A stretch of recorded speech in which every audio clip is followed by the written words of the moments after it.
seminario sobre Henry Lefebvre a 30 años de su fallecimiento. La sesión de hoy versa sobre las implicaciones políticas y la trascendencia del libro El derecho a la ciudad. Creo que vale la pena destacar que la actividad, el propósito más importante de esta sesión es responder a la pregunta ¿a qué se le llama derecho a la ciudad?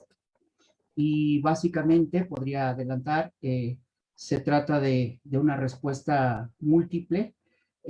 Por un lado, se refiere a los dos libros de Lefebvre, El derecho a la ciudad 1, que es el que propiamente lleva el título y de donde se toma esta idea del derecho a la ciudad, además del libro Espacio y Política, que se considera como el derecho a la ciudad 2. Luego, la idea de una, yo le llamo consigna civilizatoria, cuáles son sus demandas e implicaciones de esta frase o esta consigna. En tercer lugar, el conjunto de derechos políticos, cuáles son y en qué consisten. Y bueno, y ahora también el derecho a la ciudad en términos de teoría, pues nos referimos, aunque no nos lo propongamos, al libro de David Harvey sobre el derecho a la ciudad. Entonces, bueno, pues Daniel Yarnó va a abrir esta sesión con una serie de comentarios en relación con esta incursión que básicamente creo yo que nos vamos a centrar en los tres primeros vertientes. No tanto es el objetivo hablar de David Harvey, por lo menos no para mí. No sé si Daniel, ahora que retome la exposición, pues tal vez haga algún comentario. Bueno, entonces, pues habíamos hecho ya la presentación de Daniel Yarnó, que es miembro del Sistema Nacional de Investigadores nivel 3, está trabajando una investigación sobre turismo. Desde luego estamos haciendo reflexiones en relación con la obra de Henry Lefebvre y esta vertiente, digamos, de reflexión en relación con este sector de la economía que es importante en una buena parte de los países latinoamericanos, y México no se queda al lado de esta preocupación. Bueno, y entonces, pues, sin más, yo quiero cederle la palabra a Daniel Yarnó para que comience su exposición, y después haremos alguna serie de comentarios, de exposiciones, también en relación con este tema, esta preocupación que hoy nos reúne. Adelante, Daniel. Buenas tardes. Muy bien, muchas gracias, Jorge. Pues la primera cosa que les iba a decir es una reflexión personal sobre esta obra de Lefebvre. Es impresionante, pues yo he seguido esta obra, la verdad, desde la licenciatura, y leí las primeras cosas de Lefebvre a final de los 60, cuando salían. Mis libros están todos desmoronados, lo voy a tener que empastar nuevamente, y en varias ocasiones lo he destacado por ciertas reflexiones, etcétera. Pero yo creo que este propio seminario me hace ver la profundidad de esta obra, ¿no? Retomé la lectura de varias de sus obras, no forzosamente completamente, y sobre todo lo que quería comentarle, a lo que quiero llegar con este comentario, es que es impresionante cómo Lefebvre, si bien tiene otras líneas de trabajo, entre otros el marxismo, obviamente, y su crítica de la modernidad y el estudio de la vida cotidiana, que ya hemos comentado, esa componente urbana es verdaderamente fuerte. Atraviesa su vida hasta el final, porque finalmente su trabajo sobre ritmo-análisis también tiene que ver en alguna forma, con la ciudad en sí, ¿no? Y algunos autores lo están aplicando a la ciudad. Entonces, se siente una tensión permanente, inclusive un trabajo que lo vemos cuando leemos diversos libros o diversos extractos de libros, que se repite, ¿no? Y no se repite porque es un copión, ¿no? Que quiere tener más puntos para el ni mucho menos, sino un personaje que que recobra sus propias ideas, las vuelva a desarrollar y así progresa, ¿no? Yo lo he visto en otros autores como Michel Maffesoli, por ejemplo, el filósofo, sociólogo francés. A veces la gente dice, pues ya no avanza, ¿no? Sigue repitiéndose. Yo creo que es normal en el sentido que se avanza, se construye, se reusa las cosas para formar un planteamiento cada vez más fino, digamos, ¿no? Que avanza progresivamente. Y esto se los digo como una invitación a leer a Lefebvre.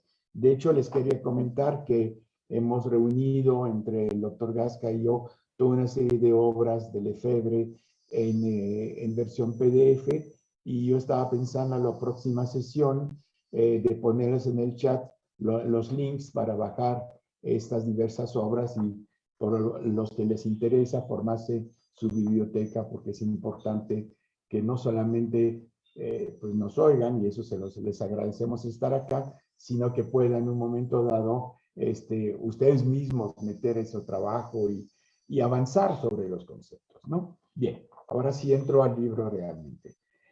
El derecho a la ciudad 68, ¿no? Es un libro marcado otra vez por esa fecha que suena un poco como el momento álgido de la crítica cultural a la modernidad que se había impuesto en Francia, pero también en varios países. Acuérdense que el movimiento, bueno, sabemos de México, obviamente, pero ese movimiento se va a extender a Bélgica, Alemania, Inglaterra, etcétera, en formas diversas.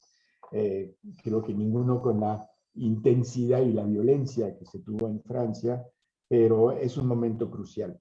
Ese libro se va a traducir inmediatamente en español, y no hay duda que se debe a Mario Gaviria, que estaba atrás de los escritos de Lefebvre para hacer su paquetito de tipo antología y proponerlos a las editoriales. De hecho, va a ser el prefacio, el prólogo de este volumen, y yo usé una edición ya más vieja, no tanto, de 78, y hay otras, ¿no? Hay otras que no varían radicalmente, obviamente.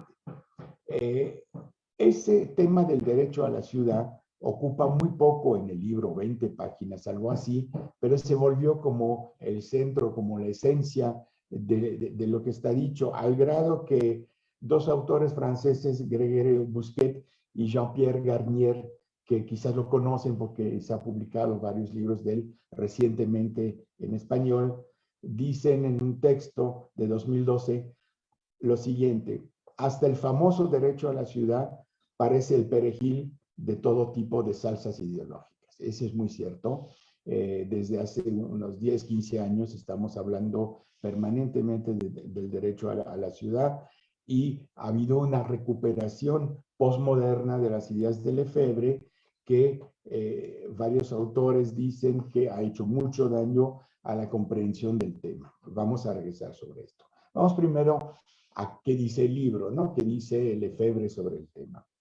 La introducción de Gaviria es interesante, el prólogo más bien, porque critica, y esa es una crítica que vamos a ver repetida en varios de los libros, critica la Carta de Atenas y toda la posición del funcionalismo en arquitectura, en urbanismo, el urbanismo, en la cual las necesidades humanas están catalogados en cajones, ¿no? Que es el residir, el transportar, el trabajarse y divertirse, bien no me acuerdo, pero que limita y que evita que esas funciones se traslapen, ¿no?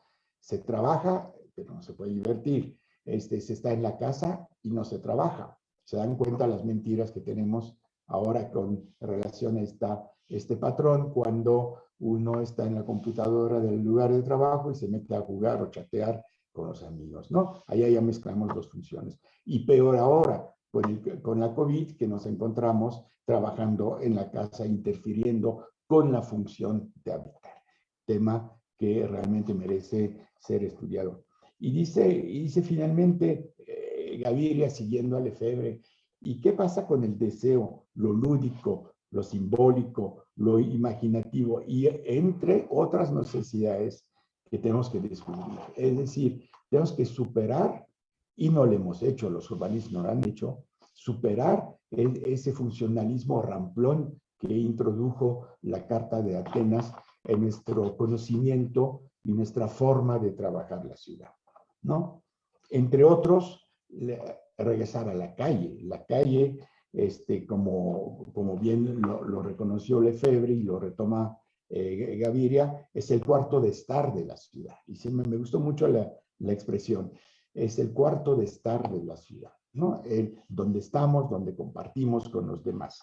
Y es obviamente la calle es odiada por la Carta de Atenas y por Le Corbusier, por ejemplo, y todos los que han transformado radicalmente nuestras ciudades en el último siglo prácticamente, ¿no? Y efectivamente estamos construyendo ciudades, una morfología de ciudad, pero no estamos construyendo vida urbana. Y esa observación de Gaviria es muy importante. El urbanismo, aún el reciente, aún cuando Jan Gehl habla de cierta forma de pensar la ciudad, etcétera, estamos muy lejos del concepto de una construcción de ciudad. Es más, seguimos haciendo, y eso para los que trabajan turismo, lo que dice Lefebvre de guetos de ocio, ¿no? El ocio, en vez de ser integrado en nuestras funciones, nuestras necesidades y nuestras formas de resolver nuestro placer, nuestra felicidad, se encuentra especializado, mercantilizado en guetos de ocio, como los llaman. Y hay un punto muy importante que se plantea muy claramente por Gaviria desde un inicio, es que la ciudad y la realidad son reveladoras del valor de uso. Yo sé que Jorge Gasca lo va a tratar después, no lo va a entrar más a detalle, pero ese es un punto de reflexión que es importante, ¿no? La ciudad no debe ser solamente centrada sobre el valor de cambio, o quizás en absoluto en otro mundo no debería estar relacionada con el valor de cambio, sino estrictamente con el valor de uso. Ese es un punto de partida muy importante para ayudar a entender lo que significa el derecho a la ciudad, ¿no? Y finalmente también retomo una cosa que dice el propio Lefebvre, es que cierto tipo de urbanismo como el que vivía en los 60s, pero que todavía es válido, yo creo que en forma más acérrima actualmente, tenemos un urbanismo que funciona para matar la ciudad. Es un urbanismo que sella la muerte de la ciudad.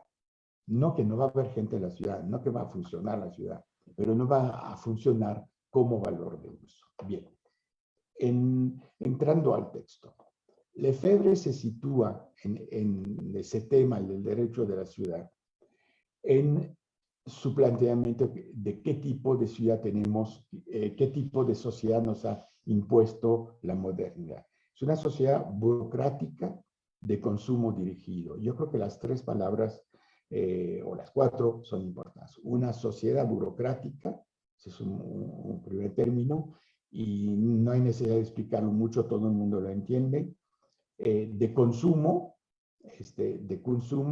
no de uso, sino de consumo mercantilizado, dirigido, es decir, orientado a cierto tipo de consumos, a cierto tipo de bienes, a cierto tipo de prácticas urbanas para obtener y manejar y consumir esos bienes, ¿no? Insiste sobre esas necesidades que le comenté, que había retomado en el prólogo Gaviria, necesidades de información, de simbolismo, de imaginación, de actividades lúdicas. Y nuevamente, no se trata de información que nos ponga en internet en la plaza, como lo están haciendo como propuesta política de muchos políticos actualmente, y actividades lúdicas no se trata de poner una banca, una canchita, un lugar de juegos infantiles, sino de repensar una lógica distinta de ciudad, ¿no? Esas son las verdaderas necesidades. Lo dicen estos términos, Lefebvre. Las necesidades urbanas específicas consistirán seguramente en necesidades de lugares específicos, de lugares cualificados, lugares de simultaneidad y encuentros, lugares en los que el cambio suplantaría el valor de cambio, el comercio y el beneficio. El cambio de modelo, ¿no? Lo que está diciendo es que hay que pensar en otros lugares, lugares que nos permitan el encuentro, que nos permita hacer simultáneamente una o varias actividades y que conduzcan a resolver necesidades de información, de simbolismo, de imaginación, de actividades lúdicas. Sabemos que los parques no solamente son lugares para correr o para llevar a los niños, son parques en los cuales se intercambia información, se piensa en un mundo distinto, ¿no? La gente que está hablando sentado en una banca, por ejemplo. También nos dice lo siguiente, y eso es importante por todos los debates que tenemos sobre los centros históricos. La ciudad históricamente formada, se refiere a los centros iniciales de la ciudad. La ciudad históricamente formada se deja de vivir, se deja de aprender prácticamente y se da solo como objeto de consumo cultural para turista y para el esteticismo ávido de espectáculos y de lo pintoresco. Y anticipa desde 68 esta muerte de lo urbano, digamos, de la condición urbana de los centros históricos, que se vuelven objeto de consumo, tanto para el turismo como fines estéticos, ¿no? Museos, paseos para reconocer, organizados, obviamente, consumidos para conocer los sitios, etcétera, etcétera, ¿no? La ciudad está muerta, agrega Lefebvre. Sin embargo, lo urbano persiste en estado de actualidad dispersa e alienada de germen de virtualidad.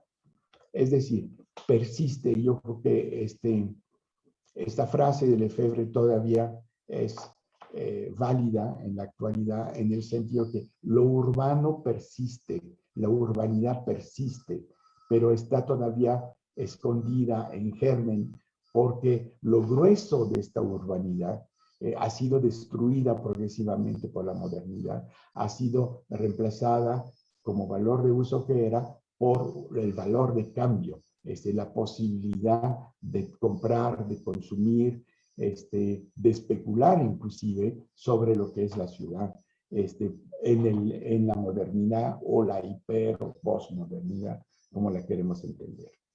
Y Lefebvre dice, entonces, si estamos en esta fase en la cual la modernidad destruyó la esencia de la ciudad, esa es la muerte de la ciudad, ¿no? No que la ciudad está bombardeada, no estamos hablando de Hiroshima ni de Alepo. Estamos hablando que la ciudad físicamente está, hay gente, pero la esencia de la ciudad se ha perdido. Entonces, es importante actualmente hacer utopías experimentales, ¿no? Y eso lo ha repetido desde el mismo libro de lo rural a lo urbano, hay un capítulo sobre esto, insiste sobre la necesidad de la utopía, ¿sí? No podemos seguir viviendo pensando que le vamos a hacer arreglitos secundarios a la ciudad. La ciudad merece mucho más que esto. Necesitamos repensarlo desde sus formulaciones básicas, ¿no? Y esto impone, nos dice Lefebvre, dos dimensiones. Un programa político de reforma urbana y proyectos urbanísticos muy abusados.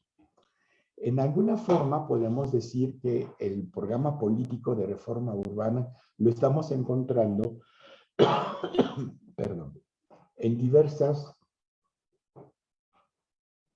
comunidades urbanas que en forma más inteligente, seguramente más socialdemócrata, más abierta, ha empezado a pensar que la ciudad debe ser diferente. Y entonces a través de esto, ese programa político de reforma urbana implica medidas de tipo urbanística y sociales para que la ciudad sea más vivencial, más integral con la naturaleza, se da espacio a lugares de encuentro, se cuida mucho más del espacio público, se da más lugar para el peatón, se arregla parques, etc. Toda una serie de reformas al espacio urbano que se había degradado. Al respecto, les comentaría, me sorprendió en alguna ocasión que estuve en Canadá, en una ciudad perdida del oeste de Canadá, cómo habían logrado, habían intentado, en forma relativamente interesante, recrear espacios vivenciales sobre las amplias banquetas que bordeaba torres de 20, 30, 40 pisos, ¿no? Era muy sorprendente que uno podría pensar, no se puede hacer nada con eso, y sí lograban hacer algo. Es decir, hay reformas, hay que reconocer esas reformas, hay que reconocer su valor, pero tampoco pensar que solamente es esto la reforma que requiere las ciudades. Aquí insisto sobre la segunda dimensión de la propuesta del Lefebvre, son los proyectos urbanísticos muy osados. Dice lo siguiente, que la imaginación se despliegue, que el imaginario que se invierte en la apropiación del tiempo, del espacio, de la vida fisiológica, del deseo. Es decir, tenemos que ser más imaginativas finalmente sobre cómo nos podemos apropiar un espacio urbano colectivo, ¿no? Y eso tiene que ver con el tiempo, con el espacio, con la vida fisiológica y el deseo. Por ejemplo, hay grupos en diversos países que están trabajando sobre la noche, ¿no? Dentro del manejo del tiempo por la modernidad, ha quedado muy claro la división entre la ciudad diurna y la ciudad nocturna. Eso se está modificando. Estoy pensando, por ejemplo, en los trabajos de Mario Margulis, que estuvo en el Colegio en México, ahora está en Argentina, que trabaja sobre eso, o un grupo de geógrafos, entre otros, franceses, que trabajan justamente sobre la nocturnidad y la importancia de repensar la noche como un momento de uso diferente de la ciudad, ¿no? Como ya se había hablado de derecho a la naturaleza, derecho al ocio, entre otros, y el derecho a la naturaleza ligado al derecho del ocio, obviamente, y eso desde los años 30 por la expansión del turismo obrero, del turismo de las masas trabajadoras, en la cual la gente se va masivamente al campo, etcétera. Lefebvre dice finalmente, el derecho a la ciudad se vuelve una necesidad, ¿no? El derecho a la ciudad se anuncia, dice Lefebvre, como llamada, como exigencia, ¿no? Y otra cita, porque realmente yo creo que tiene a lo largo de esas 20 cuartillas que escribe sobre el derecho a la ciudad, tiene citas, muy puntuales y muy claras al respecto. Dice, el derecho a la ciudad no puede concebirse como simple derecho de visita o retorno hacia las ciudades tradicionales. Interrumpo la cita para decir, el derecho a la ciudad no es poder visitar un pueblo mágico, un centro histórico de la ciudad, como se está proponiendo en los modelos turísticos actuales, ¿no? Sigo con la cita, solo puede formularse como derecho a la vida urbana, transformada y renovada. Lefebvre no nos va a decir cuál es, ¿no? Y definitivamente, aun si nos dijera cómo la pensaba en su momento, las transformaciones que hemos vivido, finalmente son más de 50 años, es medio siglo, nos cambia radicalmente, nos cambiaría radicalmente la forma en la cual debemos de pensar cuál es esa ciudad transformada, cuál es esa ciudad renovada, qué es lo que tendríamos que hacer, ¿no? Y esto nos está llevando a la relación que tenía Lefebvre con el movimiento, se acordarán que lo comenté ya, de la internacional situacionista. Yo creo que una de las cosas más ricas para nosotros que trabajamos sobre ciudades, en los trabajos de la internacional situacionista, es recordar que ellos primero critican la modernidad de su época, que coincide con la de Lefebvre, la critican desde una posición de revalorizar el valor de uso, valga la redundancia, y ir en contra de esa ciudad mercantilizada, de esa ciudad en la cual todo es presentación, es espectáculo. Y esa es una parte interesante, pero la parte más interesante es cuando se meten a pensar una geografía de la ciudad diferente. Todos los trabajos que se han revitalizado mucho en los últimos años sobre la psicogeografía, creo que vale la pena de introducirlo. Y yo creo que son muy valiosos justamente para pensar una ciudad totalmente diferente. Tenemos que literalmente romper con los moldes del urbanismo tradicional, y obviamente de la lógica de acumulación que existe. A veces involuntariamente los urbanistas no se dan cuenta cómo introducen esta lógica en sus proyectos supuestamente innovadores, y ir más allá y repensar la propiedad del suelo, la forma de construir, la accesibilidad de los servicios. Es bien cierto que de 68 a la fecha la accesibilidad se hace diferente. Quizás en poco tiempo tendremos la posibilidad de no ir a un doctor, sino de ser revisado y cuidado, digamos, curado en su caso, a través de sistemas de alta tecnología, en la cual nos pueden revisar, nos pueden diagnosticar, nos pueden tomar muestras, etcétera, y a distancia. Lo que cambia, obviamente, nuestro concepto de proximidad con lo que son ciertos servicios médicos de base, por ejemplo, ¿no? Entonces, muchas cosas han cambiado. Todas las nuevas tecnologías que tienen una componente negativa, pero tienen también una componente muy positiva, es permitirnos otras cosas, ¿no?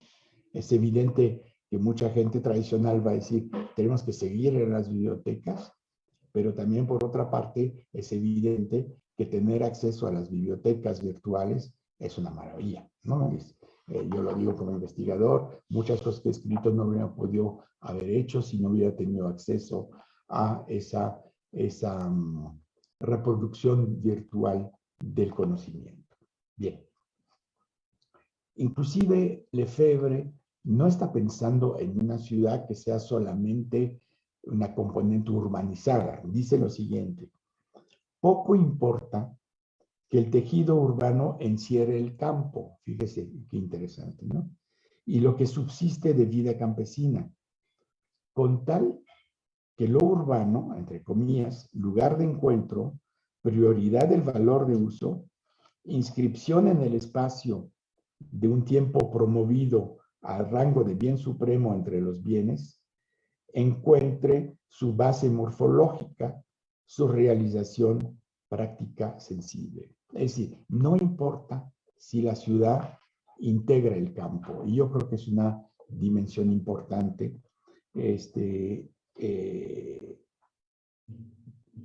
y porque lo que importa es que lo urbano encuentre una base morfológica propia. Si integra el campo, no es un factor negativo, quizás a lo contrario. Tiene que haber una realización de lo urbano, es decir, una creación de lo urbano, una recreación, porque ha desaparecido en buena medida, una realización práctico sensible, que yo creo que es un factor muy importante en este caso. Y esto se puede hacer con el campo. Y de hecho podemos encontrar en mucha literatura utópica propuestas de ciudades diversas en la cual el campo está integrado. Ese es los trabajos que se hicieron a inicio del siglo XX, fin del XIX, sobre la ciudad en el campo, la ciudad jardín, etcétera, etcétera, bueno o malo en su realización, pero que anticipaban, digamos, esos planteamientos de Lefebvre, ¿no? Bien. Con esto termino, digamos, la presentación de lo que dice Lefebvre. Insisto, Lefebvre no dice tanto como podríamos creer por el título mismo del libro y por todas las salsas ideológicas en la cual se ha puesto ese perejil, como se decía al inicio, ¿no? Luego, me puse a revisar trabajos recientes, entre otros, en un libro de Carlos de Matos y Felipe Link de 2015, que también les vamos a poner el enlace, que es un libro de revisión, digamos, de los planteamientos de Lefebvre, que viene muy bien porque retoma autores latinoamericanos que han trabajado el tema, como la brasileña Ana Fanny Carlos. Esta mujer con una muy sólida formación marxista y una muy sólida formación en la literatura en torno a Lefebvre y sobre Lefebvre, obviamente. Yo me atrevería a decir que es la más gran especialista de Lefebvre, rigurosa además sobre el mismo, y insiste también que ese planteamiento de Lefebvre es un planteamiento finalmente que puede parecer fantasioso, ¿no? Vamos a lograr transformar la ciudad. Es muy difícil a decir en contexto actual, en la cual las lógicas de acumulación que están en otra escala son tan fuertes, y además las lógicas de acumulación de la totalidad del modelo descansa, como lo manifiesta muy bien Carlos de Matos en el libro, descansa sobre lógicas financieras. Es decir, no solamente es un sector inmobiliario como el que trabajaba Cristian Topalov en los 70s, dedicado a acumular en la lógica de la producción del espacio urbano, sino que ese sector está tomado por lógicas financieras, lo que llaman la financiarización de la producción de lo urbano, por grupos de interés, grupos financieros que no tienen interés en la ciudad. Lo que tiene interés ni siquiera es la producción en sí, lo que interesa es lo que aparece en el estado de ganancias que producen al final del año. Entonces pueden abandonar proyectos, hacer proyectos sin sentido, y intervenir en forma totalmente absurda con las lógicas de construir una ciudad más humana entre lo cual. Bien, Ana Fanny y otros autores como Ana Núñez en el mismo libro, el mismo Felipe Link, insisten en que finalmente el derecho a la ciudad no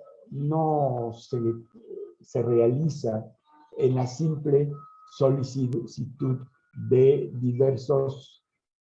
acceso a diversos bienes, el acceso a la tierra urbana, el acceso a la vivienda, al agua, al drenaje, a una buena construcción, inclusive a todos los servicios urbanos, no inmediatamente materiales, como servicios educativos, servicios de salud, servicios de ocio, etc. Sin embargo, estamos viendo de que la evolución de la apropiación del sentido de la expresión derecho a la ciudad ha ido en ese sentido. Es decir, si bien Lefebvre planteó un derecho a la ciudad mucho más abierto, mucho más imaginativo, planteando que tenemos que construir un imaginario de ciudad que no existe a la actualidad, es muy cierto que el uso que se ha hecho de esto se ha desvirtuado de tal forma que muchas de las intervenciones sobre derecho a la ciudad se han vuelto demandas prácticas desde la sociedad de ciertos bienes y servicios urbanos. Eso no quiere decir que tenemos que criticar esas demandas en vista a la falta de servicios para las mayorías empobrecidas. Es bien obvio que son necesidades inmediatas que tienen que estar cubiertos. Sin embargo, insisto, y yo creo que Jorge Gasca va a ir en el mismo sentido. El planteo de Lefebvre no es ese. El planteo de Lefebvre es, tenemos que ir más allá. Tenemos que ir a finalmente construir una utopía, una ciudad utópica que se construya sobre los restos de lo que es la ciudad tradicional. Y cuando digo restos, es justamente porque la modernidad lo que ha hecho es destruir literalmente la ciudad, ¿no? Estaba pensando en destrucción radical de ciudad, no tanto en Hiroshima, que es una realidad muy distinta a la nuestra, sino Dresden, perdón, en Alemania. Dresden, probablemente saben que es una ciudad que fue bombardeada en 44, 45, al final de la guerra, de manera despiadada por la aviación aliada. La ciudad fue arrasada, hubo 40,000 muertos, no fue bomba atómica, fueron muchísimas toneladas de bombas tradicionales. Y finalmente se reconstruyó esa ciudad, se reconstruyó en el mismo estilo, es una especie de amor loco hacia una ciudad tradicional, a reconstruir lo que era finalmente el patrimonio local, y no digo tampoco que sea malo, pero quizás era la ocasión de hacer una ciudad totalmente diferente, ¿no? Y no se hizo, ¿no? Y esta ciudad se encuentra con serias limitaciones que no vienen de su pasado histórico, sino cómo se reconstruyó su pasado histórico. Es más, la ciudad ha sido clasificada, supongo que por razones políticas, como patrimonio de la humanidad por la UNESCO. Pero lo más interesante es que la misma ciudad de Bremen quiso hacer un puente para mejorar la circulación, porque un puente sobre el río, pero que la UNESCO dijo, si tú haces el puente, te quito lo de patrimonio. Finalmente la ciudad de Dresden decidió de dejar su nombramiento para hacer el puente porque tenía que mejorar el tráfico hacia y desde la ciudad. Eso es una buena muestra que no tenemos que idolatrar forzosamente los centros históricos tradicionales ni reconstruir. Tenemos que innovar, tenemos que pensar, imaginar y sobre todo buscar acercarnos a la utopía, que nunca nos vamos a acercar completamente. La ciudad siempre va a ser lugares difíciles de vivir para unos, difíciles de aprender, difíciles de evitar cierta segregación, está claro. Pero nos podemos acercar al modelo si pensamos más allá, como si la ciudad actual no existiera en alguna forma, ¿no? En ese sentido, la praxis del derecho a la ciudad no nos lleva en esta orientación. La praxis actual, las demandas que se hacen, que son muy necesarias, repito, y qué bueno que gobiernos progresistas en América Latina, pero también en España y otros lugares, lo han asimilado hasta en la Constitución de su ciudad, como es el caso de la Ciudad de México. Qué bueno que ha sido asumido también por las Naciones Unidas en esta Carta Mundial de los Derechos Urbanos, o como se llame, pero no es suficiente, ¿no? Yo creo que desde el mundo académico tenemos que repensar, y muchas veces con los que hacen la práctica de la ciudad, tanto los habitantes obviamente como los técnicos, repensar qué podemos hacer para construir una ciudad totalmente diferente, sobre la ruina de este conjunto producido a lo largo del tiempo que ha perdido su urbanidad, que ha perdido su sentido profundo de la ciudad y que ha hecho que mucha gente ahora no vive la ciudad. Yo es una cosa que insisto mucho a mis alumnos, es decir, gente que vive en la periferia y que no sale de la periferia está perdiendo en buena medida su cualidad de urbanita, ¿no? Y eso es algo que tenemos que recuperar, la cualidad de urbanita, de gente que participa de la ciudad, que produce la ciudad, que goza de la ciudad, que sueña en la ciudad, que se apropia la ciudad. Con eso termino. Muchísimas gracias por la atención y paso la palabra a Jorge Gasca. Jorge, supongo que andas por ahí.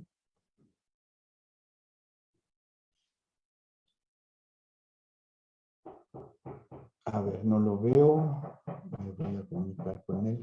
Aquí está. Bien, entonces, hasta aquí me quedé yo. Le paso la palabra a Jorge Gasca. Como me hizo el favor de presentar brevemente, lo hace lo mismo por él. Es el filósofo, sociólogo y urbanista y todo lo que queremos, finalmente un poco como Lefebvre, ¿no? Es un perfil similar, con muy buen conocimiento de la literatura marxista y no solamente la de Lefebvre, y que ha hecho reflexión muy importante. Por eso la idea de trabajar dos personas con profesiones complementarias, etcétera, sobre el tema de Lefebvre. Entonces, Jorge, te paso la palabra. Bueno, insisto, él también en el Sistema Nacional de Investigación y trabaja en el Instituto Politécnico Nacional en ese sí no sé, Facultad de Arquitectura e Ingeniería, ¿o cómo se llama? Escuela Superior de Ingeniería y Arquitectura, la ESIA Zacatenco. ESIA, sí. Muy bien, Sí. perdón. Bueno, adelante. Muchas gracias, Daniel. Bien, pues vamos a centrarnos en esta preocupación y en esta temática del día de hoy, implicaciones políticas y trascendencia del derecho a la ciudad. Nos referimos al libro de Lefebvre, El derecho a la ciudad. Como se decía en la presentación inicial, al decir derecho a la ciudad nos referimos a dos libros. El derecho a la ciudad, propiamente dicho, conocido como el libro primero, y el de espacio y política, conocido como el derecho a la ciudad 2. El derecho a la ciudad, como bien lo mencionó y ya lo expuso Daniel, fue publicado en 1968. El segundo, espacio y política, en 1972. También entre estas dos publicaciones se editaron los libros La Revolución Urbana de 1970, De lo rural a lo urbano de 1970, después El pensamiento marxista y la ciudad de 1972, y existen, podríamos decir, dos libros, uno anterior que se llama Hacia el cibernantropo de 1967, y otro, el de La producción del espacio de 1974, con el que se cierra de manera importante y es propiamente la cúspide del pensamiento de Lefebvre en torno al tema de la ciudad. Si bien se expusieron algunas líneas clave de este libro de La producción del espacio, que sin duda es el más importante en relación con todos estos temas, sí es necesario tener presente este libro, El derecho a la ciudad 1, que podría decirse es la plataforma de despegue o la plataforma de lanzamiento, como se diga, la plataforma, la construcción de las ideas y los conceptos clave que después serán retomados en el libro La producción del espacio. Aquí cabe esta aclaración. Yo insistiría mucho en, ahora que ya estamos propiamente adentrados en el siglo XXI, tenemos más elementos para poder leer de manera más detallada digamos, la preocupación de Lefebvre por estos temas. Habría que insistir en este hecho, digamos, biográfico de Lefebvre cuando escribe El derecho a la ciudad y tenía 67 años. Es casi la edad en la que Marx murió, ¿no? Estamos hablando del viejo Lefebvre, estamos hablando de ya un pensador formado y con una gran cantidad de experiencias políticas, teóricas y sobre todo como testigo de acontecimientos clave del siglo XX. Entonces, en este texto vamos a identificar esta preocupación. Yo insistiría mucho, como ya lo he mencionado, en este diálogo que no está todavía, digámoslo, bastante difundido en relación con la polémica que tenía Lefebvre con filósofos, con pensadores, incluso no marxistas, y me quiero referir específicamente a Heidegger. Hay hay dos textos que recomiendo ampliamente en relación con esta preocupación.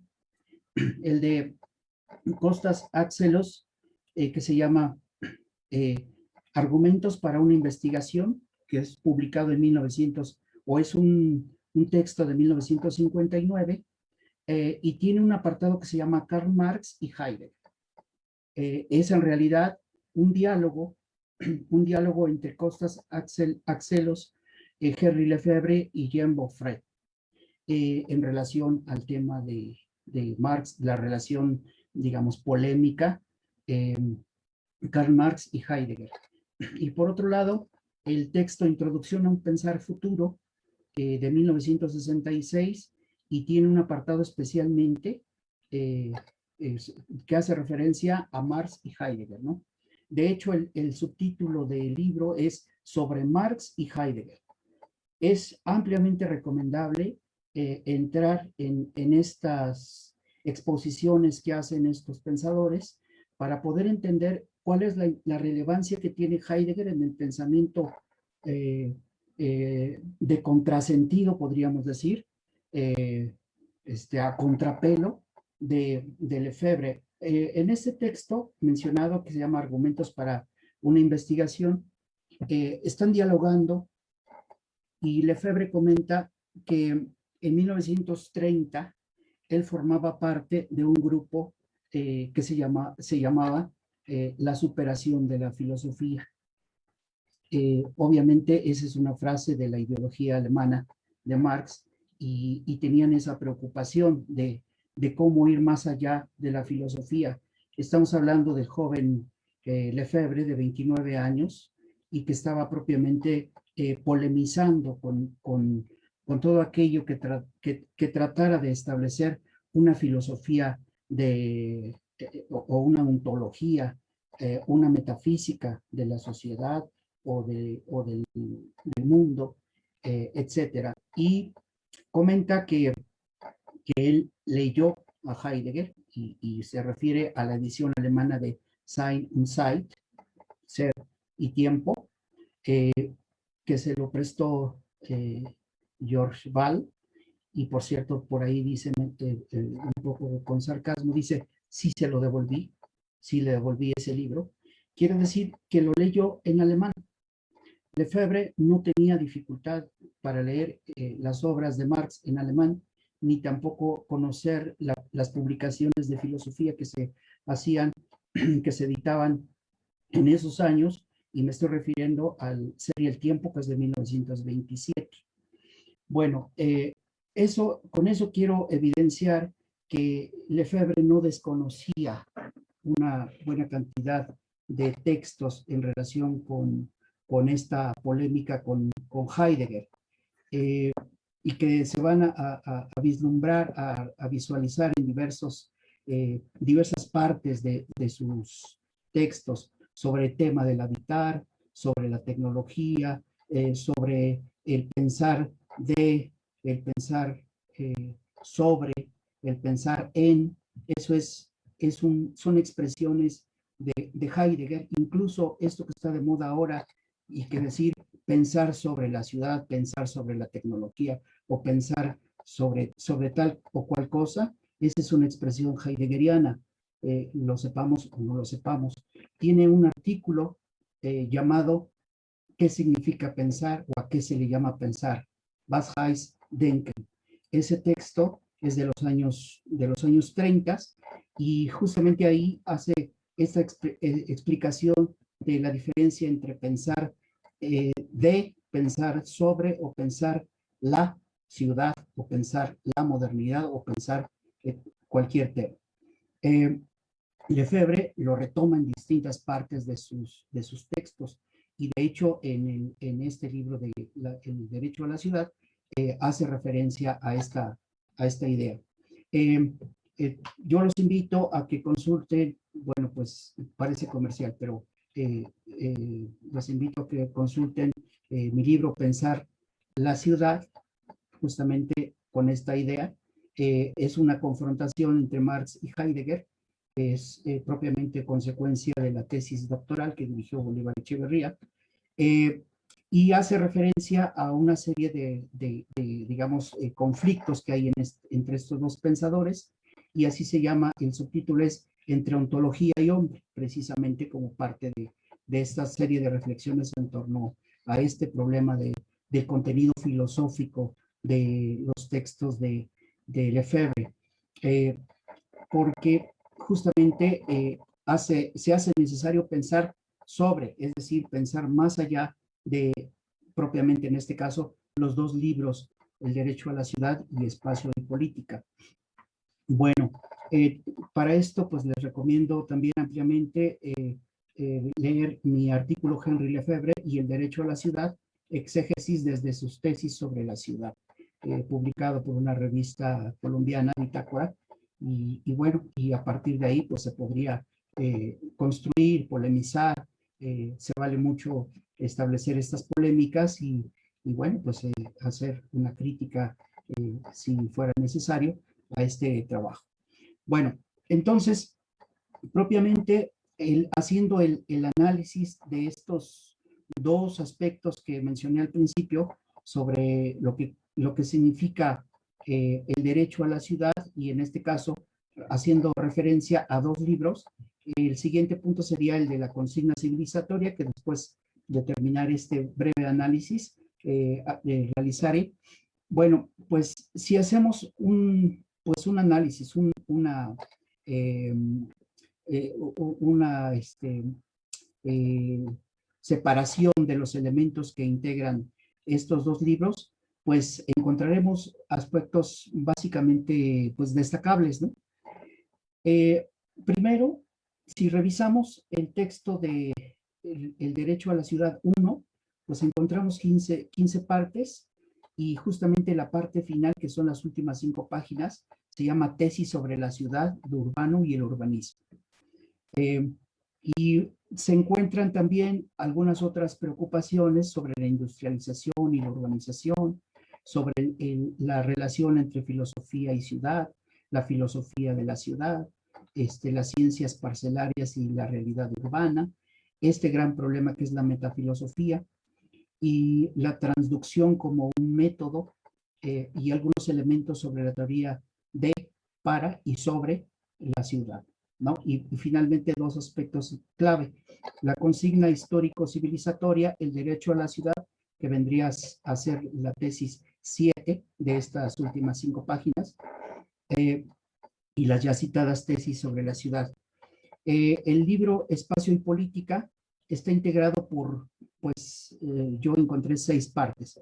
El espacio, la ciudad y lo urbano, reflexiones sobre la política del espacio, la burguesía y el espacio, la clase obrera y el espacio, un texto que en realidad debió ser parte del pensamiento marxista y la ciudad de 1972, que yo le llamaría digresión 1, porque francamente no pertenece a este bloque temático, se llama Engels y la utopía, y otra digresión que yo le llamo digresión 2, que se llama las instituciones de la sociedad posttecnológica y que está altamente vinculado hacia el cibernantropo.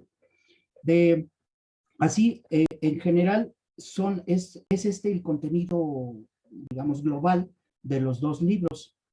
La primera parte del primer libro, El derecho a la ciudad, yo le llamo una precisión histórica y que es la contraposición. Esto es muy importante porque se vincula directamente con nuestro punto de arranque en este seminario y él le llama industrialización y urbanización. Si lo leemos así de manera, digamos, textual, no le vamos a entender cuál es la significación que tiene para el conjunto de la obra de Lefebvre. Lo dijimos ya en el comienzo, precisamente, es lo que le llamamos sesgo o sesgo estructural y que propiamente es este descentramiento temático y teórico en el que se pone el acento no en la producción, sino en el último elemento de los 4 elementos que Marx expone como los 4 elementos fundamentales del ciclo general de la generación de riqueza social: producción, distribución, cambio y consumo. Este desplazamiento hacia el consumo es lo que lleva a Lefebvre a plantear el problema de la ciudad dentro de la temporalidad de la vida cotidiana. Y esta es la parte clave. El espacio es, podríamos decir, el espacio de la modernidad es la ciudad. Y el tiempo, la vida cotidiana. Y eso es justamente la parte, el punto de arranque de todo este enfoque que hace Lefebvre en todo este bloque de textos, y que propiamente en la producción del espacio es la cúspide. Es por eso tan importante entender el contexto general pues, de la obra y los planteamientos de Lefebvre. El segundo espacio el segundo punto hace referencia a lo que yo llamo consideraciones filosóficas, y eso no es otra cosa que la exaltación, ¿no? El rescate y a su vez el papel que tiene la filosofía en toda esta incursión teórica que Lefebvre hace a lo largo pues de estos años que dedica al análisis de la ciudad. Él no se propone hacer una filosofía de la ciudad, no se propone desarrollar una ideología de la ciudad, es decir, una falsa conciencia sobre la ciudad, y hacer creer que explicando solamente el tema de la ciudad se puede entender toda la modernidad. Desde luego que eso no es lo que él señala. Lo que él señala es que es necesario entender primero el papel de la filosofía no como un fin, sino como un medio. Esto es muy importante. La filosofía es un medio de construcción crítica de la modernidad en su conjunto. Y de hecho, eso es lo que vamos a contemplar o apreciar en las tesis 1 y 2. Son 12 tesis al final de su libro, que él le llama la máscara de la modernidad o el estallido de la morfología tradicional. En segundo lugar, se refiere a la ideología de la modernidad y la ideología o la falsa ilusión del progreso económico, y desde luego pone énfasis en que tanto la modernidad como el progreso y como la dimensión tecnológica o de la tecnología dentro de la relación ser humano-naturaleza si lo dejamos en el ámbito capitalista, es solamente una falsa ilusión, es una ideología. La idea general de Lefebvre es la afirmación o gira en torno a la afirmación de que la modernidad puede tener visos o ser parte de un sistema capitalista, o bien parte de un contrasistema que es propiamente la posibilidad de la construcción socialista de la modernidad. La modernidad puede ser entonces, o tiene una ambivalencia importante. La filosofía ayuda, es un instrumento para desmantelar este vicio que tiene la ciencia capitalista de fragmentar la realidad, y por eso le llama a él las ciencias parcelarias y la realidad urbana, como lo que hace, lo que destaca él es la necesidad de desmantelar ese parcelarismo y hablar de la posibilidad de la construcción de una visión global o totalizadora de esta realidad, que no es otra cosa sino la crítica de la modernidad. Él, en la parte final de estas consideraciones, habla de una metafilosofía. Quizá vale la pena hacer la pregunta de ¿por qué le llama metafilosofía? ¿Por qué una metafilosofía? Pues la respuesta ya la habíamos visualizado en las sesiones anteriores. Solamente destacaré la idea de que es metafilosofía porque está más allá de la filosofía y la ideología que había sido criticada por Marx y Engels un siglo atrás, ¿no? Nos referimos a el libro de la ideología alemana y toda esta construcción en la cual la idea está por encima de la vida material.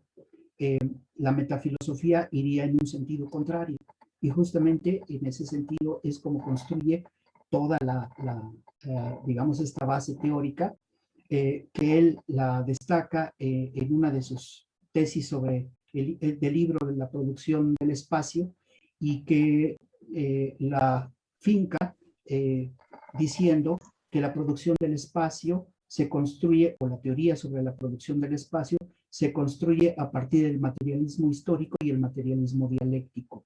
Él confirma lo que toda su vida construyó y bueno, esta es propiamente la idea o la propuesta de él. Hay que ir más allá de la filosofía y ese ir más allá de la filosofía le llama él metafilosofía.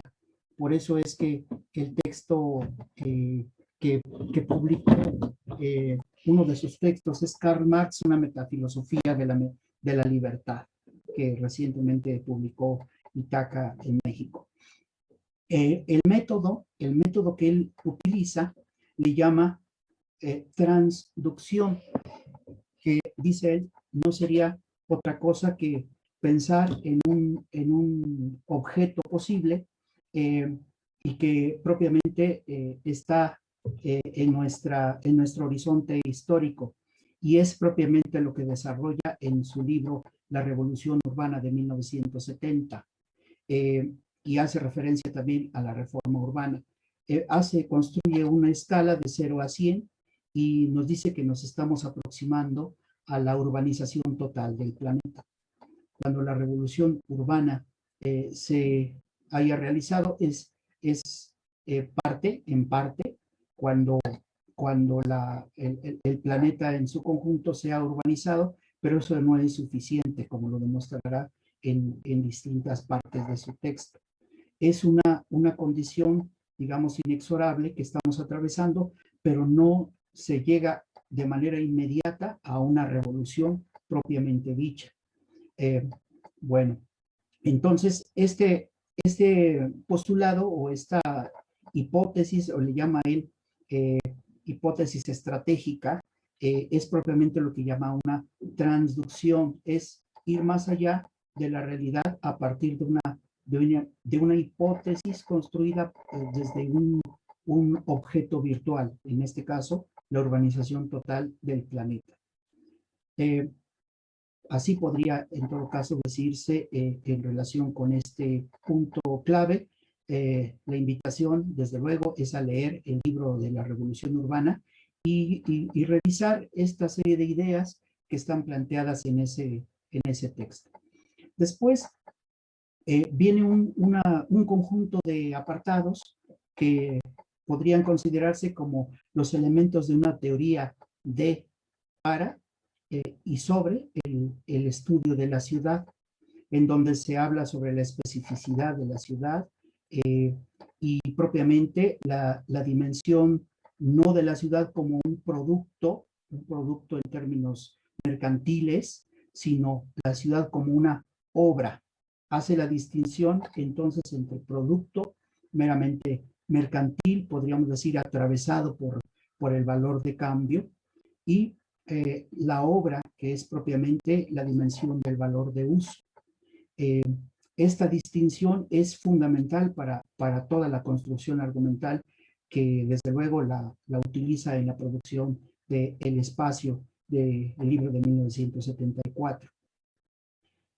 Existen continuidades y discontinuidades, mismas que expondrá en el libro siguiente, en El Espacio y Política, sobre todo cuando hace referencia a las reflexiones sobre la política del espacio, la burguesía y el espacio, y la clase obrera y el espacio. Es decir, que el espacio no es uniforme, sino está determinado por la materialidad y a su vez, bueno, la materialidad vista en dos planos, el del sujeto y el del objeto, el hábitat construido por el capital y el hábitat construido por los trabajadores y la contracultura que se enfrenta a esta embestida del capital y la posibilidad de ir en contra de este sistema de signos y de vida material.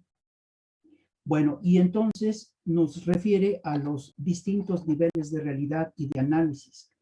Justamente estos distintos niveles de realidad y análisis son lo que le permite en la producción del espacio hacer toda esta construcción de los puntos de arranque que le servirán para construir la tesis central del libro La producción del espacio, y que no es otra que el espacio no existe en general, por lo menos el espacio humano, sino es un espacio social.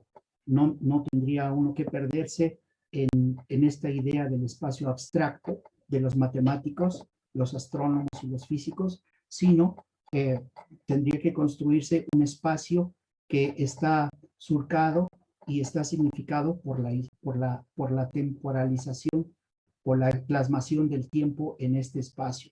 Y esa plasmación del tiempo en el espacio se le llama historia.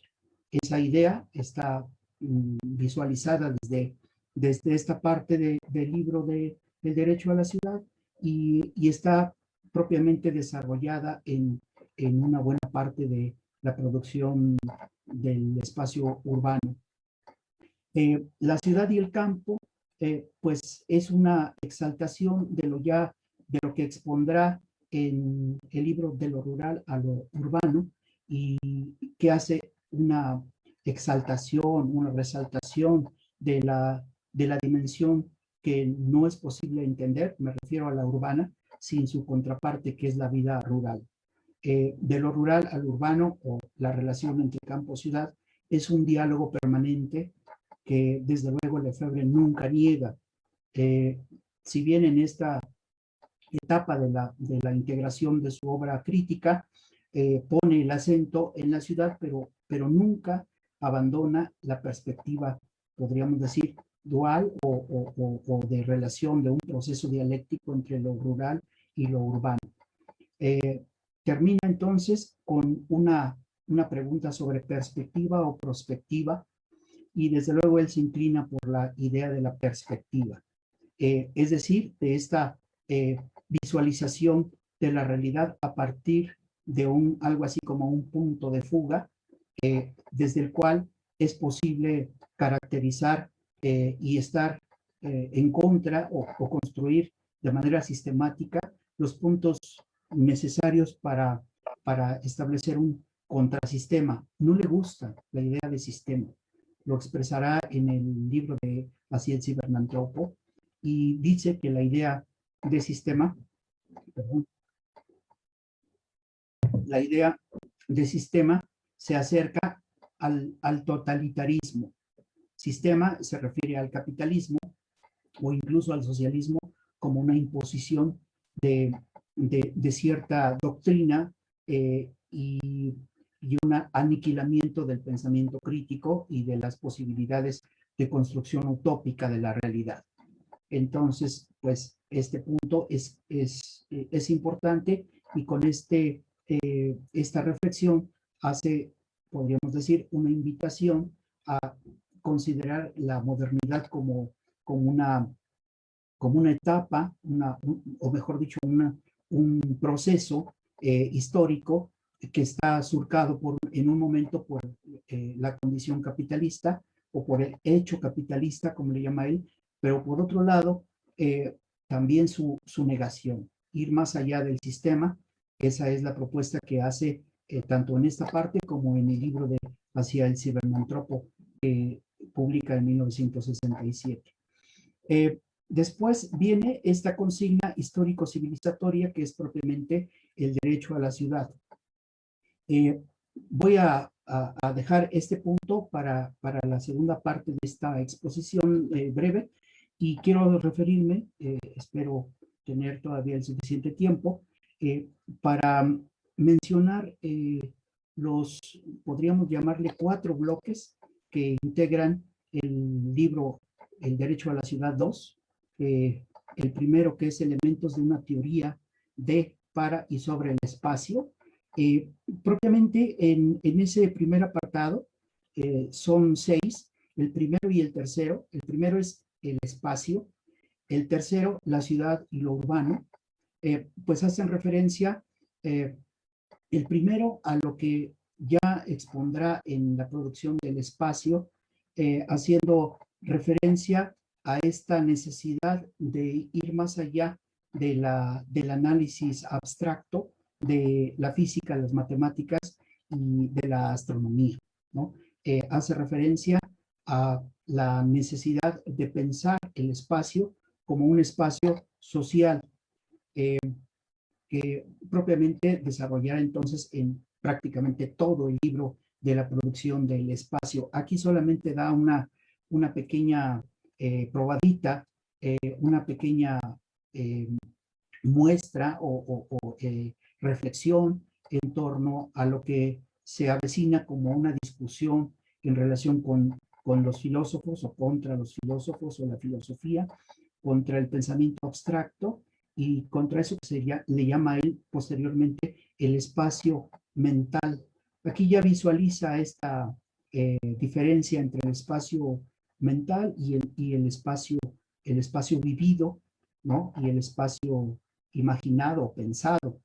Eh, este, bueno, entonces, en esta parte de la obra llamada Espacio y Política, reflexiona en torno a esta posibilidad de pensar el espacio y nuevamente ahí da visos de esta discusión que yo le llamaría una discusión secreta contra o con Heidegger, ¿no?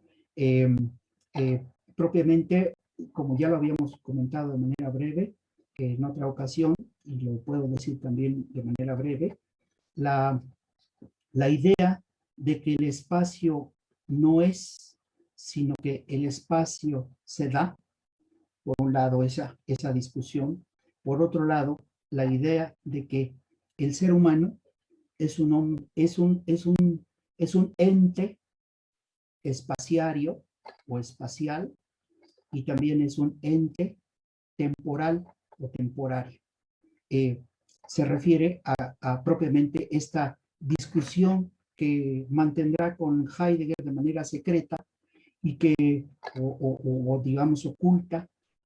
Tendría que buscarse también por qué esta discusión. Yo tengo una consideración en relación con esta eh, actitud que siempre guardó Heidegger en relación con un plagio de ideas, un plagio, pondríamos el suficiente énfasis, porque en realidad quien le llama así, bueno, no le estoy llamando yo así, estoy citando a Benjamin en una carta que le envía a Adorno y que le previene la necesidad de tener cuidado con este plagiario de ideas que es Heidegger y que él no es capaz de dialogar con el marxismo, nunca lo aceptó en términos, digamos, directos. He sabido que la discusión con Sartre, si bien se le planteó, nunca fue asumida por Heidegger, por esta pues discriminación que tenía contra todo lo que fuera judaísmo y pensamiento que él decía que era un pensamiento de los judíos, y propiamente ahí obviamente que entraba toda la escuela de Frankfurt y todo el pensamiento de Marx. Así que entonces esta discusión que podríamos llamarle secreta, la mantenía también Lefebvre porque conocía perfectamente cuál era la actitud de Heidegger. Bueno, no es el tema, pero creo que sí es importante tenerlo presente porque en los estudios posteriores, que seguramente vendrán, porque pues hay una sucesión que que es natural en el pensamiento crítico, en el ámbito académico. Atrás de nosotros vienen estudiantes que seguramente retomarán estas ideas y además ese es el sentido de un seminario, sembrar ideas que puedan generar puntos de vista críticos y que desarrollen aún más lo que hemos nosotros abordado. Bueno, entonces, el siguiente punto, espacio contradictorio y diferencial, pues obviamente que es el reconocimiento de que el espacio no es unitario, que el capitalismo, el modo de producción capitalista, que de acuerdo con la teoría básica del marxismo, podría entenderse como el conjunto de los medios de producción, las fuerzas productivas y a su vez las relaciones de producción. En todo este producir, significar, como ya dijimos que le llama Bolívar Echeverría en su libro La definición de la cultura, efectivamente en todo producir hay una plasmación del discurso capitalista y la producción de la ciudad no se escapa a la producción capitalista del espacio. Esta plasmación en el espacio del sentido mercantil está atravesada por el capitalismo, por el sistema capitalista, y es propiamente ahí donde tendría que diseccionarse esta posibilidad primero de entenderlo, de que existe una posibilidad o una dimensión del producto como producto de consumo, de producto mercantil, y por otro lado, la plasmación del espacio como obra, como una obra colectiva, y Lefebvre lo divide, lo separa de manera clara. La ciudad es un producto capitalista, pero el producto no se reduce a un producto meramente mercantil, es una obra y es una obra colectiva, es un acto, es acto.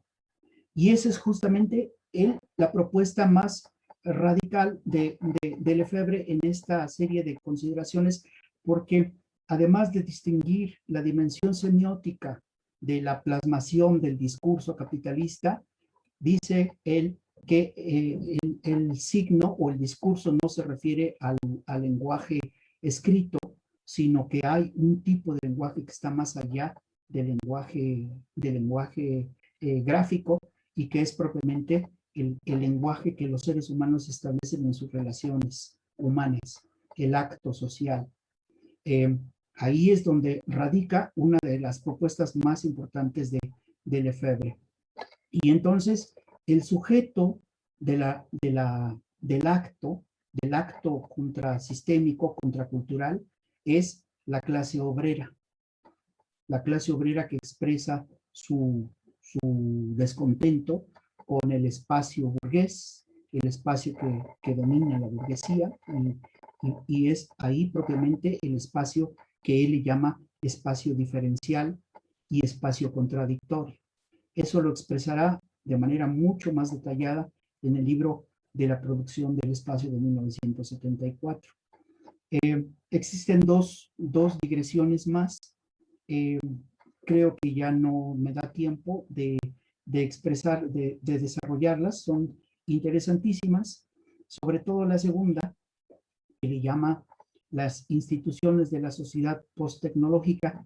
Solamente quisiera mencionar que se trata esta exposición de un relato que Lefebvre hace en el libro de Espacio y Política, en donde fueron convocados en el Rockefeller Center de Nueva York una buena cantidad de intelectuales, teóricos, muchos de ellos marxistas, y que quedó sorprendido de quienes habían participado en ese encuentro de 1970 y, si no me equivoco, 1971, y bueno, se refiere a la participación que tuvieron ahí autores como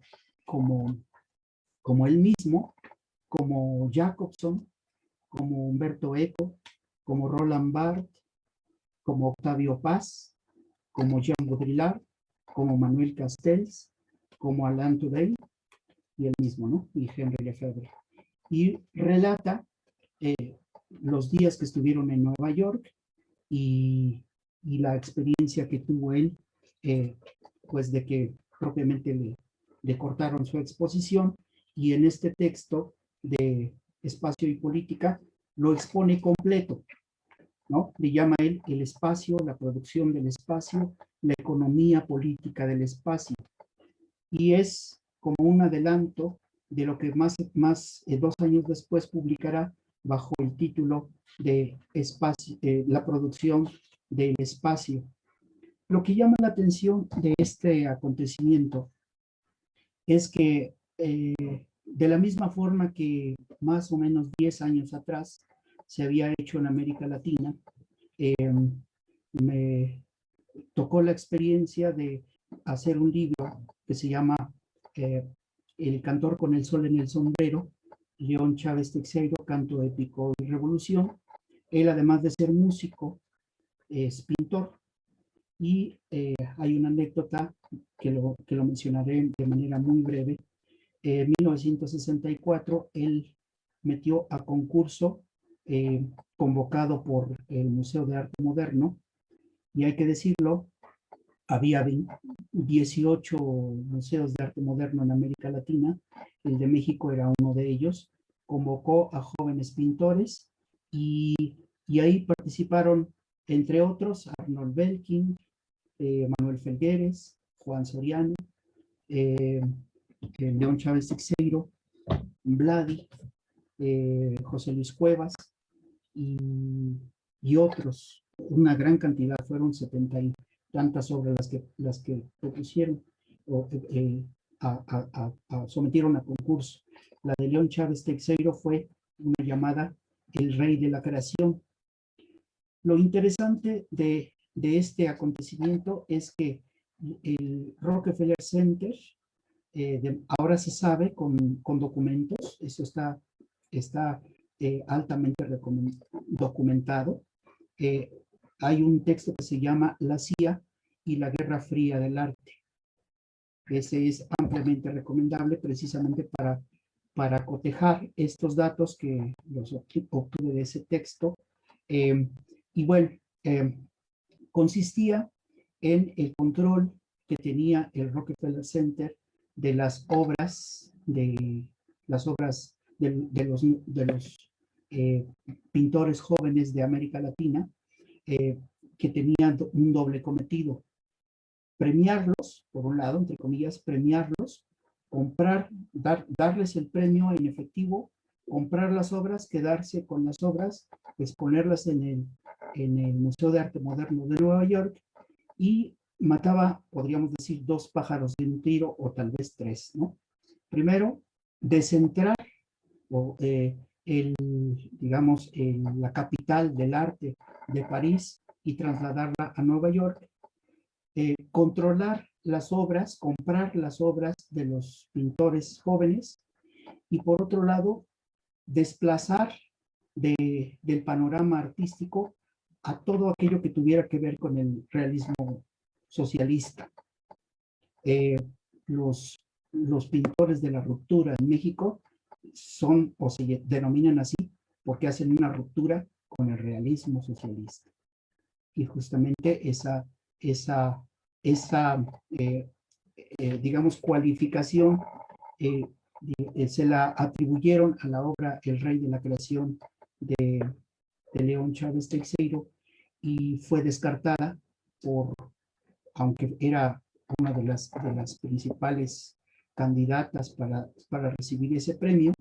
Y en todo caso, aquí lo importante no es el premio, sino todo el contexto histórico del control del arte, y toda esta manipulación que había, no solamente de la obra de arte, sino de las ideas, que es propiamente lo que quiero comentar, y que Lefebvre, sabiéndolo o no, por lo menos no lo expone en este texto, forma parte de esta incursión en esta cometida que el Rockefeller Center hizo, no solamente de las obras de arte, sino también del pensamiento crítico.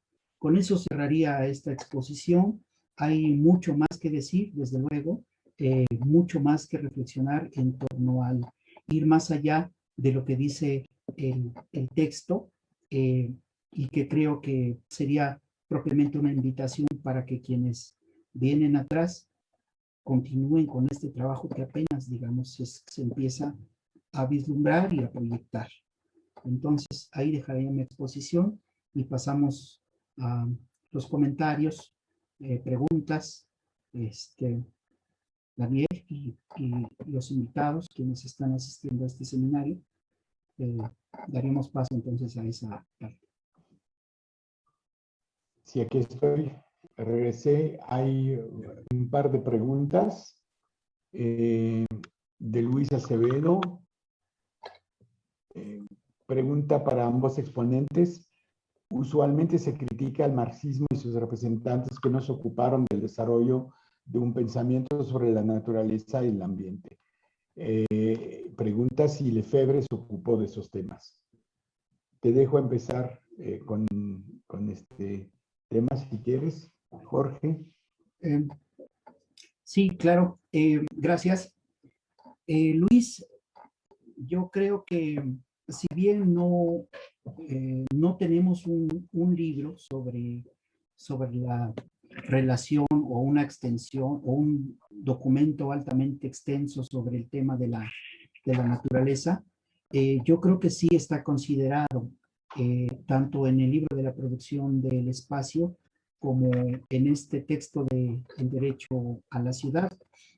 En realidad, me faltó hablar sobre este punto, ¿no? Yo creo que voy a ir dando unos elementos que no abordé, pero si bien la tesis 7 se puede considerar como el derecho a la ciudad, así con signos de admiración y como una consigna, yo diría que la consigna más radical del pensamiento de Lefebvre consiste en establecer el derecho a la ciudad como el derecho a los valores de uso.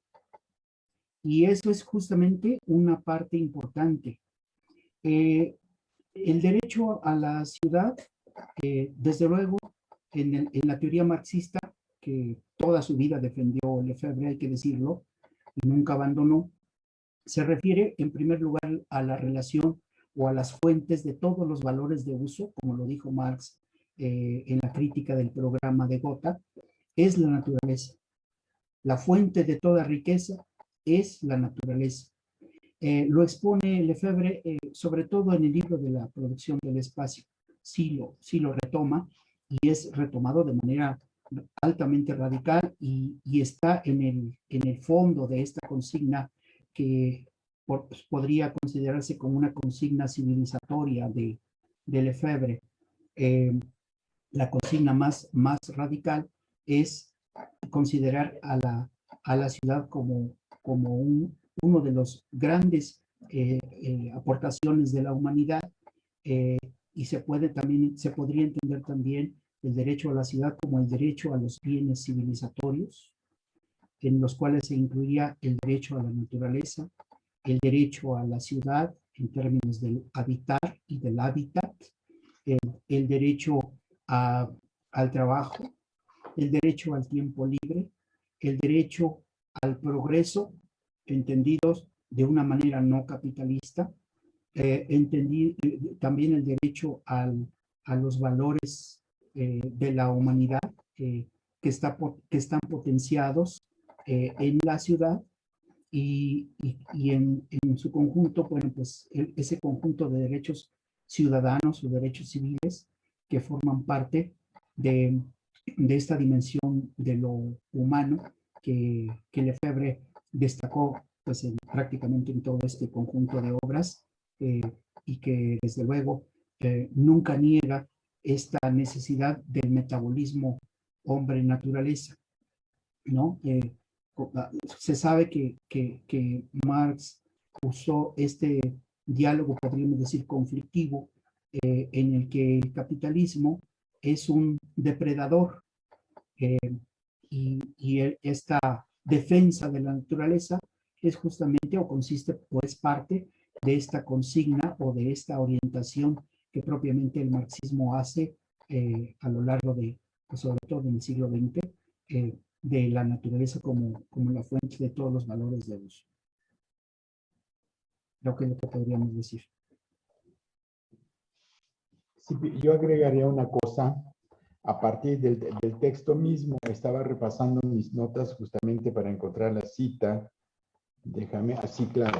Un momento dado en el libro, no en el capítulo o sí en el capítulo del derecho a la ciudad, Lefebvre dice que ya se habló de un derecho a la naturaleza, es decir, no analiza la relación que tiene la sociedad capitalista con la naturaleza, sino la posibilidad de que existiera un derecho a la naturaleza, y dice que ya empezó, estamos hablando de los 60 cuando escribe, que se empieza a hablar de derecho a la naturaleza a partir del derecho al ocio. Es decir, el derecho al ocio se considera en un primer tiempo, sobre todo en los 30 y en la inmediata posguerra, como un derecho a vivir en espacios, un derecho a asistir a espacios más higiénicos, naturales, etc.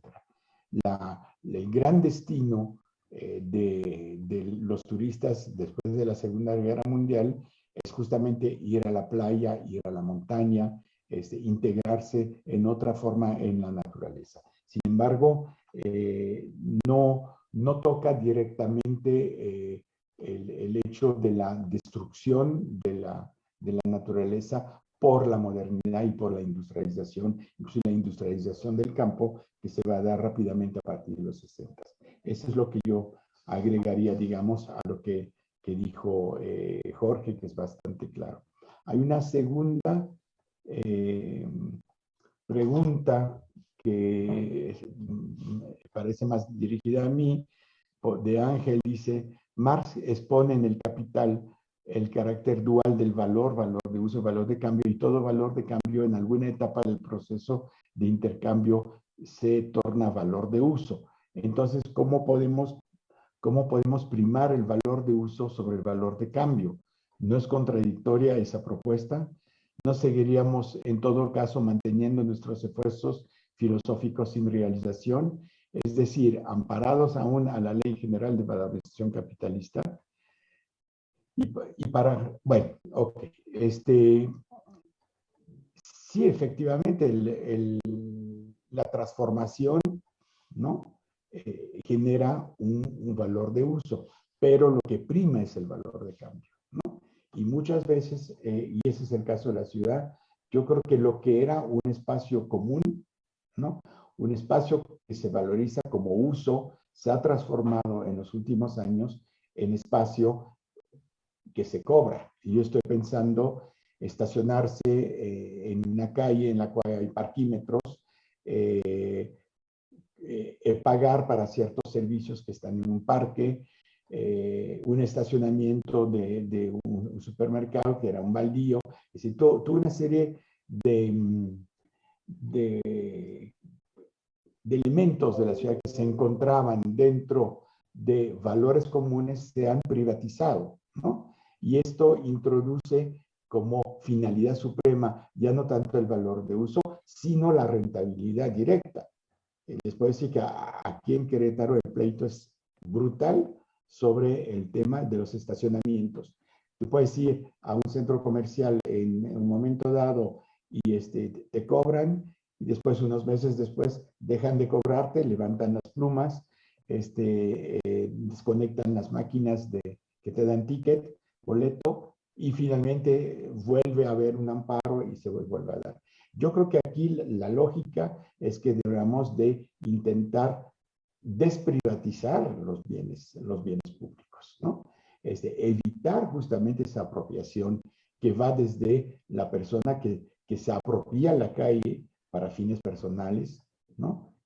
Para coches, para poner puestos, etcétera, hasta las empresas que sistemáticamente aprovechan todos los recovejos de ley para transformar lo que tiene un valor de uso en algo negociable como valor de cambio. Eso es lo que yo diría. Y no creo que es contradictoria la propuesta de pensar en una ciudad en la cual predomina el valor de uso. Yo estoy viendo en experiencias de la cual he podido tener información de huertos urbanos, por ejemplo, en la cual los huertos están puestos a disposición, es decir, no se produce el bien para vender, si se produce para que la gente tome. Nadie necesita 1 kilo de perejil al día. Entonces, si hay perejil que alguien plantó, tú vas y lo cortas y es tuyo. Son tendencias que son quizás mínimas, no van a radicalizar la forma en la cual opera la ciudad, pero sí nos están enseñando pistas, ¿no? Son estas utopías, microutopías realizadas, en la cual se está avanzando en redescubrir la importancia y el valor de uso de las ciudades. Y de eso hay muchos. Yo hablaría, por ejemplo, en la misma época que escribe Lefebvre, en Ámsterdam estaba el movimiento de los kabouters, que eran jóvenes entre hippies, pero muy politizados, que empezaron la experiencia de las bicicletas blancas. Recuperaron bicicletas, las pintaron de blanco y cada quien la puede tomar donde estaba y dejarlo en otro lugar y circularon las bicicletas por un buen rato. Es todo lo contrario de lo que ha pasado con lo que los gobiernos urbanos supuestamente sociodemócratas intentan imponer, que las bicicletas rentadas, ¿no? Por hora, ¿no? Es un movimiento totalmente diferente. Creo que el movimiento de los kabouters en su tiempo tenía mucho más la idea de una ciudad diferente que lo que tienen los gobiernos actuales con las propuestas de bicicletas de renta, de moto de renta, de coches de renta, como lo hizo, por ejemplo, el gobierno de París, y fue un fracaso brutal en un parque automotriz de coches eléctricos abandonados, ¿no? Esa sería mi respuesta, Ángel. Hay una pregunta. Hay una parte, disculpa, Jorge, en esa misma pregunta hay una parte para ti, no sé si lo viste, que dice: la revolución urbana, lo urbano como totalidad, no choca con los límites metabólicos del crecimiento. Pregunta, ¿no? Esa totalidad urbana no va ligada de igual manera con el sistema de valorización del capitalismo como totalidad. Es la pregunta de Ángel. Bien, yo creo que la idea de Lefebvre es primero considerar como la ciudad como un organismo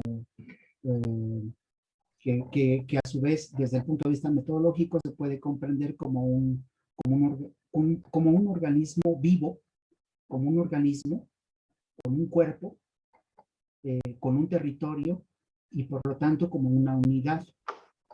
Y en ese sentido es como se habla de la totalidad en el sentido de la comprensión del objeto, ¿no? Cada ciudad, de alguna manera, se puede entender como una totalidad, una forma de autosuficiencia en términos de pues, funcionales, formales y de estructura, como le llama Lefebvre, ¿no? Así lo propone. Entonces, no está en contradicción, o en todo caso la contradicción consistiría en que la forma de verlo de manera parcelaria, pues es una manera incompleta y a veces obtusa, ¿no? De entender el funcionamiento real de la ciudad. La ciudad es un cuerpo orgánico. Esa sería la idea. Y sí se pueden analizar partes de la ciudad, pero si no se contempla, se aprecia la ciudad como un cuerpo orgánico, algo que funciona de manera general, pues se estaría eh, eh, teniendo solamente o construyendo una forma incompleta de comprensión de la ciudad. Esa sería, creo, la idea, ¿no? Entonces, la respuesta sería sí y no, ¿no? O sea, sí es incompleta, sí es contradictoria, pero efectivamente lo que propone Lefebvre es ver cómo esa contradicción se, se articula en términos de lucha, ¿no? De lucha entre intereses, lo público y lo privado, digamos, la parte capitalista con una parte de la construcción de la ciudad que no lo sería o intenta no serlo y que genera una forma, digamos, de apropiación o de posesión de la ciudad de manera alternativa. Un poco por ahí creo que podría responderse esa idea. La idea sí es contradictoria, pero en ese sentido, como lo aclara Lefebvre, ¿no? Hay una pregunta que formula eh, Froilán Rascón, a quien le mando un cordial saludo. Lo conozco a Froilán, es quien conduce el programa del Derecho a la Ciudad a la Carta de Radio Educación que se transmite los días viernes por la noche. Y bueno, la idea es, dice, en ese pensar la ciudad y lo urbano, la pandemia del COVID-19 deberá ser un tema para pensar la ciudad a futuro. Pregunta. Y luego hay como una pequeña aclaración o comentario. Dice, es decir, ahora se le plantea promover el derecho a la ciudad y al territorio en la Constitución Política de los Estados Unidos Mexicanos, en las legislaturas estatales y en las leyes y reglamentos locales y regionales. ¿Cuál sería el comentario en relación con esta inquietud? Sería como la idea. Esto creo que lo habíamos planteado en términos de pues el derecho a la ciudad como el conjunto de derechos que implica una consigna como esta, ¿no? Daniel, no sé qué opinas tú en relación con esta demanda. Mira, yo sí estoy muy escéptico de esas iniciativas. Está bien que haya llegado el término a Naciones Unidas y está en la Constitución de la Ciudad de México, de algunas ciudades europeas y creo que de algunas latinoamericanas. Pienso a Colombia, quizás lo puede aclarar Luis Acevedo. Pero yo creo que no cambia gran cosa, ¿no? Finalmente, México se ha hecho gárgaras del derecho a una cosa, el derecho a la educación, el derecho a la salud, el derecho al aborto, etcétera. Y a la mera hora, el fondo del problema no está tocado. Y sobre todo, lo que yo me temo es que la inserción en la Constitución sería una forma de desarmar una bomba, ¿no? Es decir, si realmente hablaríamos de cambiar la ciudad, las reivindicaciones parciales serían mucho más complejas, mucho más duras, ¿no? Hay cosas que yo creo que son factibles. Por ejemplo, en Inglaterra, la propiedad de la tierra no es individual. La propiedad de la tierra se obtiene del Estado a partir de una enfitiosis, es decir, un préstamo de la tierra por 99 años. Eso se puede aplicar, ¿no? Eso se puede aplicar y cambia muchas cosas. Y yo creo que meterlo en la Constitución es como para levantar la bandera y ya le gané, ¿no? Pero yo creo que eso no va a resolver nada. Bueno, yo no creo mucho en las iniciativas del gobierno en ese sentido, si no hay al mismo tiempo una conciencia radical que la ciudad tiene que cambiar y cambiar en todas sus facetas, ¿sí? Yo me acuerdo muy bien en un foro cuando Porto Alegre era la ciudad estrella, Porto Alegre, Brasil, era la ciudad estrella de los foros sociales, etc.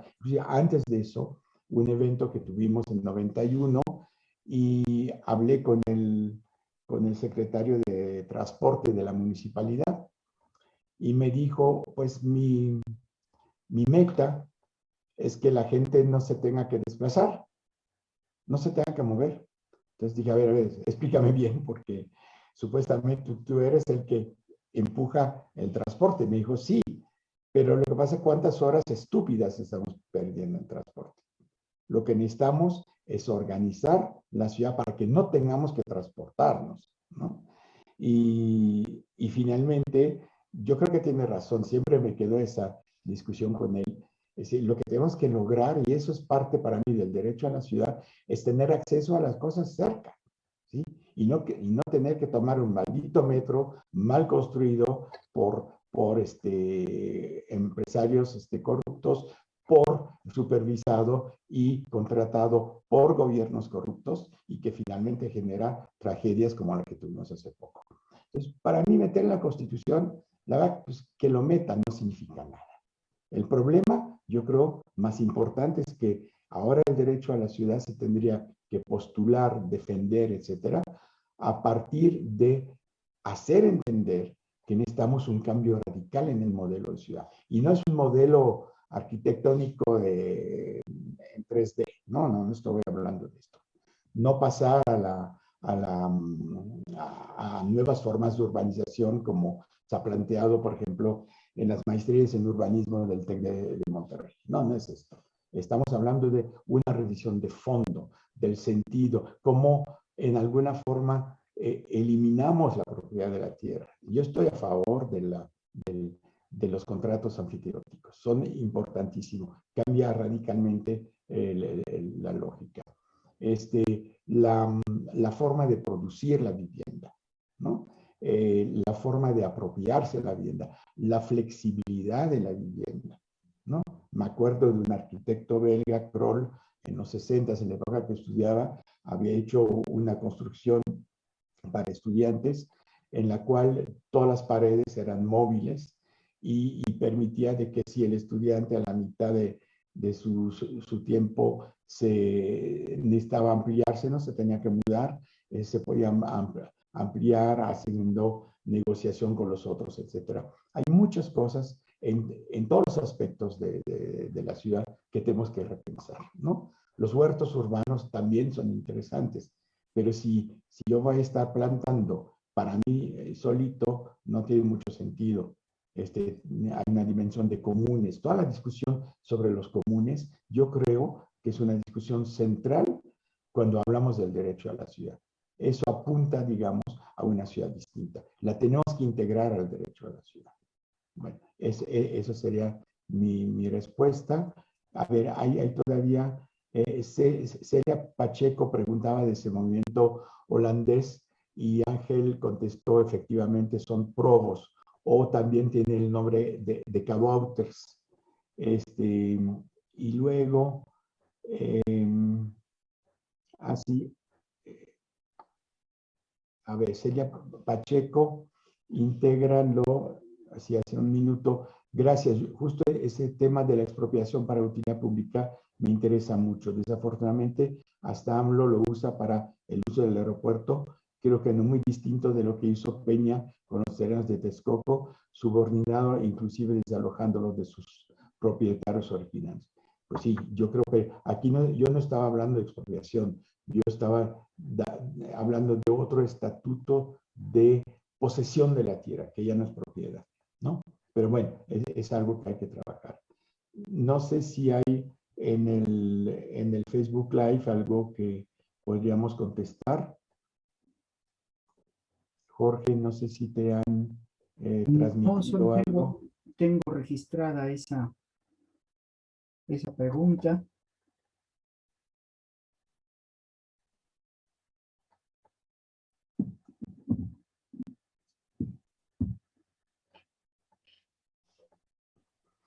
Quisiera hacer un breve comentario en relación con esta pregunta, esta inquietud de Froilán, y en realidad de los compañeros en el sentido de la importancia de tener, podríamos decir, en una constitución el derecho a la ciudad. Creo que no resuelve el problema radical que consistiría en contraponer el valor de uso al valor de cambio.